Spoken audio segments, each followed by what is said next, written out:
నమో వాక్కమలాంబికేశ్వరేభ్యో నమః. శ్రీ గణేశ శారదా గురుభ్యో నమః. అఖిలాండకోటి బ్రహ్మాండ నాయకుడు ఆది మధ్యాంతరహితుడు అయినటువంటి ఆ పరాత్పరుని దివ్య పాద పద్మములకు శిరస్సు తాటించి సాష్టాంగ దండ ప్రణామములు సమర్పిస్తూ భగవద్ బంధువులందరికీ కూడా హృదయపూర్వక నమస్సుమాంజలుడు. మీ అందరికీ షణ్ముఖ శ్రీరాఘవ భక్తి ఛానల్కి స్వాగతం, సుస్వాగతం. నేను సూరిబాబు కందాళ. విష్ణు సహస్రనామ గాథావళి అన్న శీర్షికన 46వ నామము మనము ఇప్పుడు చెప్పుకోబోతున్నామండి. ఓం అప్రమేయాయ నమః. రచయిత శ్రీ విఎస్ కరుణాకరన్ గారు ఈ నామానికి ప్రమాణాల కందని అప్రమేయుడు అని నామకరణం చేశారు. మరి కథలోకి ప్రవేశిద్దామండి. మైసూరు మహారాజా వారు తన ఎదుటనున్న బాలకృష్ణుని దివ్య మంగళ విగ్రహాన్ని చూసి ఆనందపడసాగారు. దోగాడుతున్న బాలకృష్ణుడు కుడి చేతిలో వెన్నముద్ద, ఎడమ చేతిలో వెన్నకుండ, ఏ విధమైన రంగులు ఆర్భాటాలు లేని సహజమైన చక్కటి కళకు చక్కటి ప్రతిరూపం. గోకుల బాలుడి చేతిలో వెన్నముద్ద నోరూరిస్తూ ఓహ్, ఎంతటి విలక్షణమైన శిల్పకళా ప్రతిరూపమది! దానిని చూస్తూనే మైమరచి ఆనందపరవశులైన మైసూరు మహారాజవారు ఈ అద్భుత బాలకృష్ణ విగ్రహాన్ని తనతో పాటు తన రాజభవనానికి తీసుకుపోవాలని నిశ్చయించుకున్నారు. కోలారు బంగారు గనుల వద్దకు వేయించేసిన మహారాజా వారి పరమ అద్భుత శిల్పాన్ని చూడడం జరిగింది. ఆ శిల్పాన్ని చూసిన వెంటనే అతడి అంతటి అద్భుత కళాఖండాన్ని సృష్టించిన శిల్పకారుడిని పిలిపించి అతడికి ఎంతో ధనాన్ని మూల్యంగా చెల్లించి విగ్రహాన్ని తన స్వంతం చేసుకుని మైసూరు తిరుగు ప్రయాణానికి సన్నాహాలు గావించమని ఆజ్ఞాపించారు.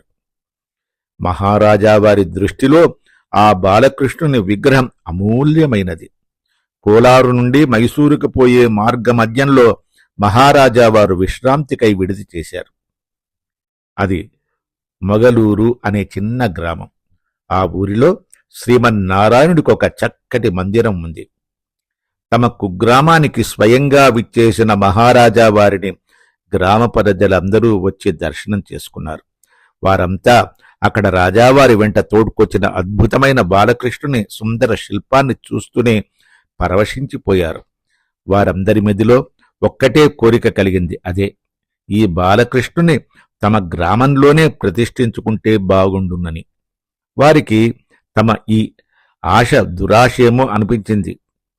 అంతేనా, ఎంతో మక్కువతో తన రాజభవనానికి తరలించుటకు ఈ అద్భుత కళాఖండాన్ని తమ గ్రామంలోనే ప్రతిష్ఠించమని స్వయంగా రాజుగారికి చెప్పే సాహసం ఎవరికుంటుంది? అందరూ భయపడ్డారు. ఒక వంక కావాలన్న ఆశ, మరొక వంక దండిస్తారేమోనన్న భయం. గ్రామస్తులలో ఒక వ్యక్తి మిగిలిన వారిని చూస్తూ ఇలా అన్నాడు: ఈ కన్నయ్య తనంటే మక్కువ చూపేవారిని ఎన్నడూ మోసగిస్తూనే వచ్చాడు. చిన్నతనంలోనే తనను నమ్ముకున్న గోకుల ప్రజలను విడిచి అక్రూరుని వెంట మధురా నగరానికి పోయి గోకులం వంక తిరిగి చూడనైనా లేదు. ఆయన గారి చేష్టలన్నీ మహావిలక్షణమైనవి. మనమెంత అతనిని కావాలనుకున్నా ప్రయోజనం ఏమీ ఉండదు. అయినా ఆయన గారు రాజభవనాలలో, రాజుల సాంగత్యంలో, రాచవారి ప్రాంగణాలలోనే ఉండడానికి ఇష్టపడవచ్చు. మన వంటి పేద రైతులు, పశువుల కాపర్లు నివసించే ఈ కుగ్రామం ఆయనకు నచ్చుతుందా? మన వంటి మోటువారి మధ్య ఉండడానికి ఆయన మాత్రం ఇష్టపడతాడా? ఇలా ప్రజలంతా తమలో తామే తర్క వితర్కాలు కావిస్తూ ఉన్నారు. మహారాజా వారు తమ తదుపరి ప్రయాణాన్ని తిరిగి ఆరంభించే సమయం ఆసన్నమైంది. సేవకులు, పరివారజనం బాలకృష్ణుని సుందరమూర్తిని అద్భుతమైన చందన పేటికలో నుంచి తీసుకురావడానికి సన్నాహాలు ఆరంభించారు. కానీ ఏమా అద్భుతం! కొందరు కాదు, అందరూ కలిసి ఎత్తుదామని ప్రయత్నించినా విగ్రహాన్ని చిన్న మొత్తమైన కదిలించలేకపోయారు. ఎవరి వశమూ కాలేదు. భయాందోళనకు గురి అయిన సేవకులు రాజావారి వద్దకు పరుగున పోయి పరిస్థితిని వివరంగా విన్నవించుకున్నారు. దానితో స్వయంగా రాజావారే విచ్చేసి బాలకృష్ణుని ఎత్తపూనారు. కాని ఫలితం మాత్రం శూన్యం. రణభూమిలో మోర్చెల్లిన లక్ష్మణుని ఎత్త ప్రయత్నించి విపులుడైన రావణుడి పరిస్థితే ఈనాడు మైసూరు మహారాజా వారిది అయింది. ఒళ్లంతా చెమటలు కారుతూ ఉండగా వికల మనస్కుడై రాజావారు బాలకృష్ణుని చరణాల ముందు మోకరిల్లి ప్రార్థించాడు. ఓ పరమాత్మా, నాకేల ఈ కఠిన పరీక్ష? నీ భక్తునిపై కరుణ చూపవా తండ్రి? అంతలో ఆకాశవాణి ఈ విధంగా వినిపించింది. ఓ మహారాజా, నేను ఈ ప్రదేశంలోనే నివసించాలని నిర్ణయించుకున్నాను. నీకు మనసైనప్పుడల్లా ఇక్కడికి వచ్చి నా దర్శనం చేసుకోవచ్చు. మహారాజా వారు తీవ్ర నిరాశ నిస్పృహలతో తన మందిరానికి వేంచేశారు. అయితే ఆయన భార్యలందరూ మాత్రం నిరాశపడక తిరిగి మరొక్కసారి ప్రయత్నించమని ప్రోద్బలం చేసి పంపారు. తిరిగి వచ్చిన రాజావారు ఎంత ప్రయత్నించినా, ఎన్నిసార్లు ప్రయత్నించినా విగ్రహాన్ని అంగుళమైనా కదిలించలేకపోయారు. తిరిగి మొరపెట్టారు. ఈ ప్రదేశానికున్న వైశిష్ట్యమేమిటో సెలవీయవయ్యా పరమాత్మ. నేనేమి అపరాధం చేశానని నా వెంట రానంటున్నావో తెలియడం లేదు.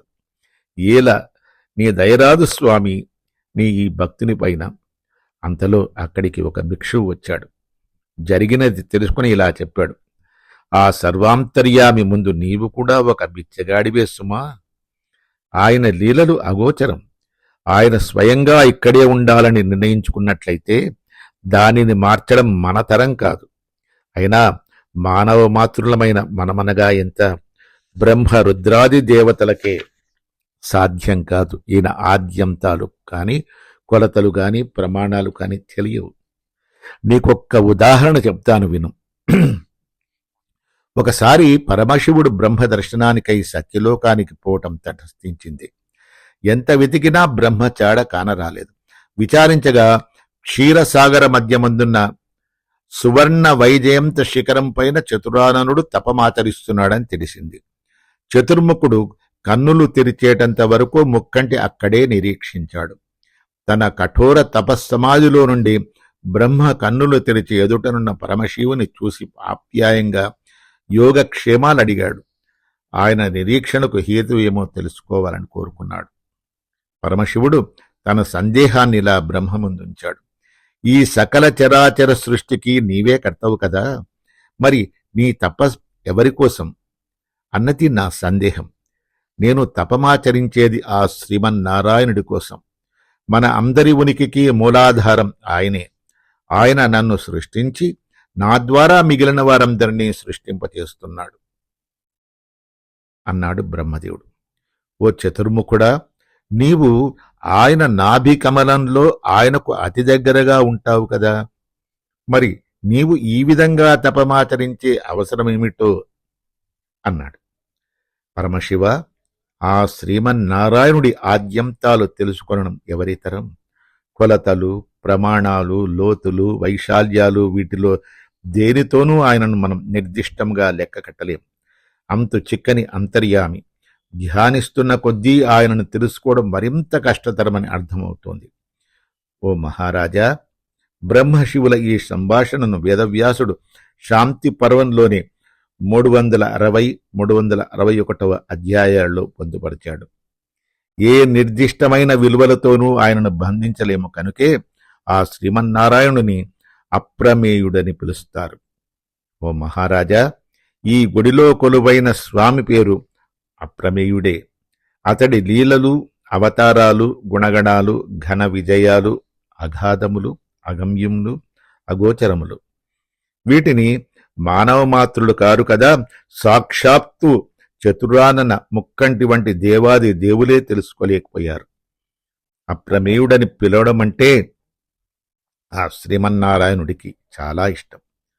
తన ఈ నామంలోని సార్థకతను, వైశిష్ట్యాన్ని తెలియచేయాలన్న ఉద్దేశంతోనే ఈ గ్రామంలో ఈ సంఘటన జరిగేటట్లు నిర్ణయించాడు. వాలి భార్య తార కూడా ఆనాడు శ్రీరాముడిని అప్రమేయుడనే సంబోధించింది. కారణం, బలవంతుడైన వాలి వంటి వీరాది వీరునకు సమవుజ్జిగా సుగ్రీవుని వంటి సాధారణ వీరుణ్ణి నిలబెట్టి విజయాన్ని సమకూర్చాడు శ్రీరాముడు. ఈ సంఘటనలో ఎంత హఠాత్తుగా దర్శనమిచ్చాడో అంత హఠాత్తుగా అక్కడి నుండి తప్పుకున్నాడు కూడా.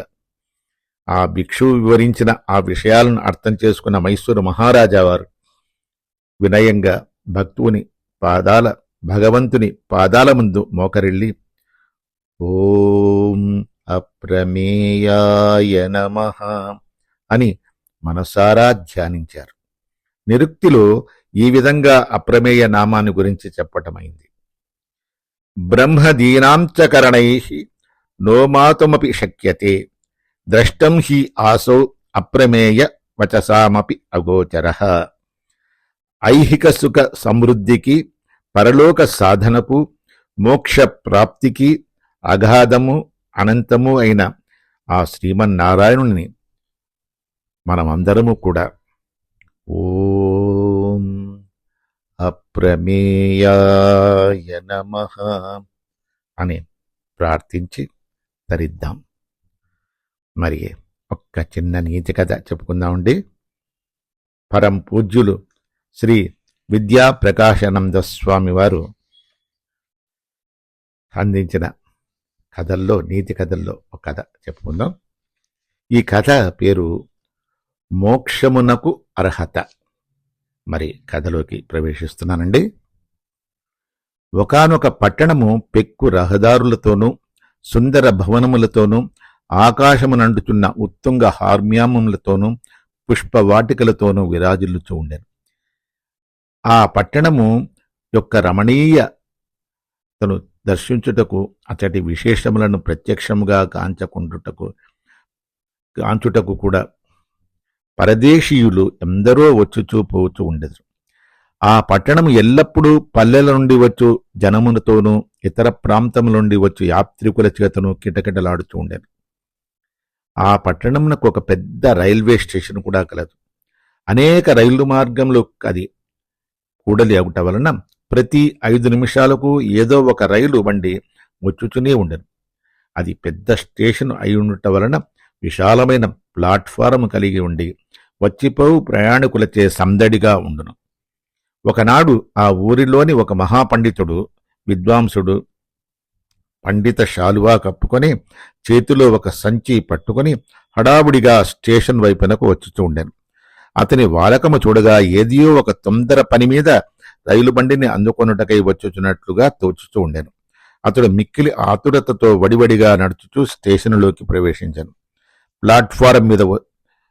ప్లాట్ఫారం మీదకి వచ్చి ఉండెను. కానీ గేటు వద్ద గల టికెట్ కలెక్టర్ అతనిని ఆపి, అయ్యా, టికెట్ ఉన్నదా అని అడిగాను. అప్పుడు వారి ఇరువురి మధ్య ఈ క్రింది సంభాషణము నడిచాను. పండితుడు, మహాశయ, నా వద్ద టికెట్ లేదు. అయితే నేనెవరో తెలుసునా? నేను మహాపండితుడను. ఈ ఊరిలోనే కాదు, చుట్టుపక్కల గల ఎవరునూ విద్వత్తులో నాకు సాటిరారు. ఇటీవలనే కవి సమ్మేళనంలో నాకు గొప్ప సన్మానం కూడా జరిగింది. నేను ఆశుకవిత్వం చెప్పగలను. శాస్త్ర విచారణ యందును వాద వివాదములందును నన్ను మించిన వారు ఎవరునూ లేరు. ఈ మధ్యనే అన్ని సంఘముల వారు కలిసి పండిత శిరోమణి అను బిరుదును నాకిచ్చి ఉన్నారు. దానికి టికెట్ కలెక్టర్, అయ్యా, మీ గొప్పతనమును ఏకరువు పెట్టుటకిది సమయము కాదు. మీరు ఎంత పండితులైనను ఇచ్చట మాత్రం టికెట్టు ఉండి తీరవలసిందే. దేనిచో లోనికి ప్రవేశించుటకు వీలుపడదు. అప్పుడు పండితుడు, నా గండపెండరంలో చూడండి, నాకు ప్రజలిచ్చిన సన్మాన పత్రముల కట్ట చూడండి, బిరుదుల లిస్టు చూడండి. కొంచెం ఓపిక పట్టినచో నా సర్టిఫికెట్లన్నీ మీకు చూపించదను. నా ఔన్నత్యమును మీకు సరిగా తెలిసినట్టు లేదు. అప్పుడు టికెట్ కలెక్టర్, మహానుభావ, మీ ఉపన్యాసము చాలించండి. మీ గొప్పతనము మీ ఊరిలో ఉండుగాక, కానీ ఇచట మాత్రం మీరు టికెట్టు కొనవలసినదే. లేనిచో బయటకు దయచేయవలసి ఉండును. వేరే గత్యంతరం లేదు. టికెట్ కలెక్టర్ యొక్క ఈ పలుకులు విని పండితుడు విధిలేక తిరుగుదారి పట్టాడు. ఇంతలో ఒక మహాబలిష్ఠుడు, ఆజానుబాహుడు, కండలు బలిసినవాడు వస్తాదు ప్లాట్ఫారంలోకి ఠీవిగా వచ్చుతూ ఉండాను. కానీ గేటు వద్ద టికెట్ కలెక్టర్ ఆపి, అయ్యా, టికెట్ ఉన్నదా అని ప్రశ్నింప, లేదు అని అతడు బదులు చెప్పి తన వృత్తాంతం ఈ ప్రకారంగా తెలియచేస్తున్నాడు. అయ్యా టీసీ గారు, నేనెవరో తమకు సరిగా తెలిసినట్లేదు. నేను మల్ల యుద్ధ ప్రవీణుడను. నాతో కుస్తీ పట్టి జయించువాడు ఈ 4 జిల్లాల్లోనూ లేడు. నా ఆకారమును చూచి జనులు హడలిపోతుందరు. జగజ్జట్టి అని మల్లయుద్ధ విశారద అని బిరుదములెన్నయో నాకు కలవు. అప్పుడు టికెట్ కలెక్టర్, మహానుభావ, మీ ఉపన్యాసమును ఇక కట్టిబెట్టండి. మీరు గొప్ప వస్తాదు అయి ఉండవచ్చు. ప్రతిపక్షులను అవలీలగా ఓడించివేయు అనుపమ సామర్థ్యము కలిగి ఉండవచ్చును. కానీ ఇచట మాత్రం లోనికి పోదలచినచో టికెట్ ఉండి తీరవలసినదే. టికెట్ కలెక్టర్ గారి ఆ జంకులేని వాక్యములను విని గత్యంతరం లేక వస్తాదు గారు తిరుగుదారి పట్టిరి. ఒక వృద్ధుడు స్టేషన్ లోపలికి పోవుటకై మెల్లమెల్లగా నడిచి వచ్చుచూ ఉండెను. గేటు సమీపించగానే టికెట్ కలెక్టర్, అయ్యా టికెట్ ఉన్నదా అడగగా అతడు తన జేబులో నుండి టికెట్ తీసి చూపాను. టీసీ గారు అతనిని సగౌరవంగా లోనికి పోనిచ్చాను. స్టేషన్ ప్లాట్ఫారం మీదికి పోవుటకు, రైలు ఎక్కుటకు అర్హత ఉండవలెను. టికెట్ కలిగి ఉండటే ఆ అర్హత. అది కలిగినవాడు ఎటువంటి వాడైనను లోనికి పోవచ్చును. అతడు బీదవాడైనను, విద్యావిహీనుడైనను, దుర్బలుడైనను, ఎవరైనను సరే లోనికి ఏకుటకు ఆక్షేపణ ఉండదు. ఆ గేటు వద్ద జాతి, మత, కుల, లింగ, వయోవిచక్షణ గాని ఇతర కారణాలు ఏవీ కూడా అడ్డురావు. టికెట్ ఉన్నచో చాలు, అతడు సగౌరవంగా లోనికి ఏగవచ్చును. అది లేనివాడు మహాపండితుడైనను, ధనవంతుడైనను, బలవంతుడైనను అనర్హుడే అగుచు అతడు లోనికి పోలేడు. ఇందులో ఆ మహర్షి మనకు అందించిన నీతి, మోక్షధామములో ప్రవేశించుటకు మోక్ష సౌధమది అధిరోహించుటకు పవిత్ర హృదయమే అర్హత, నిర్మల మనస్సే అర్హత, భక్తి జ్ఞాన వైరాగ్యములే అర్హత, సచ్చీలములు సద్గుణములే అర్హత. అట్టి అర్హత కలవాడు ఏ జాతి వాడైనను, ఏ కులము వాడైనను, విద్యావంతుడైనను, విద్యాహీనుడైనను, స్త్రీ అయినను, పురుషుడైనను, ఎవ్వరైనను సరే భగవత్ సాయుధ్యమందుటకు, మోక్షధామము అలంకరించుటకు యోగ్యుడై ఉండును. కాబట్టి అట్టి అర్హతను బడయుటకై మనం అందరము కూడా యత్నశీరులు కావలేను. ఎంత గొప్ప నీతిని చిన్న కథలో మనకి అందించారండి శ్రీ విద్యాప్రకాశానంద స్వామి వారు.